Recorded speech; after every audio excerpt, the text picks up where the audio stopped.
राज्यामध्ये सर्व माणसं बसवलेली आहेत. केंद्रीय नेतृत्व सांगेल तसं ही माणसं काम करतात. राज ठाकरेंनी महायुती सरकारवर हल्लाबोल केलाय. फडणवीसांनी भ्रष्टाचारासंदर्भात बोलूच नये असंही त्यांनी ठणकावलंय.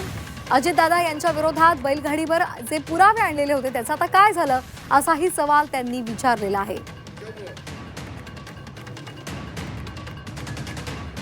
यांचा सगळ्यांचा डोलारा जो आहे ना, या सगळ्यांचा डोलारा हा नरेंद्र मोदींवरती अवलंबून आहे. बरं का? ही बसवलेली माणसं आहेत सगळी. ह्यातला बसलेला माणूस कोणीच नाहीये. आणि बसवलेला जो माणूस असतो ना, तो फक्त धन्याचा ऐकतो,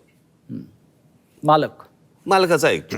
त्याच्यामुळे मालक जे सांगेल त्याप्रमाणे काम करायचं, त्या सगळ्या गोष्टी करायच्या. त्याच्यामुळे मला काही त्यांच्या बोलण्याला काही लॉजिक आहे असं मला वाटत नाही. आणि भ्रष्टाचाराच्या गोष्टी तर फडणवीसांनी करूच नाहीत ना. ते बैलगाडी घेऊन गेले होते नाही का अजित पवारांच्या बाबतीत. कालच अजित पवार बोललेत ना. हो, अजित पवारांच्या बाबतीत बैलगाडी घेऊन गेले होते की हे पुरावे आम्ही घेऊन येतोय म्हणून. मग आता म्हणतायत की कोर्टात केस चालू आहे. अरे मग द्या ना ते पुरावे. कसं आहे, आपलं ठेवायचं झाकून, दुसऱ्याचं बघायचं वाकून, या लेवलला आता ते आलेत. तुमच्याकडे काय चालू आहे ते एकदा बघा. मी परवा दिवशीच्या पत्रकार परिषदेत म्हटलं ना, या देशामध्ये कोणी राजकारणामध्ये सत्तेचा अमरपट्टा घेऊन आलेला नाहीये. सत्ता बदलत असतात. काळ ह्या सगळ्या गोष्टी बघत असतो. उद्या ज्या दिवशी हे बदलेल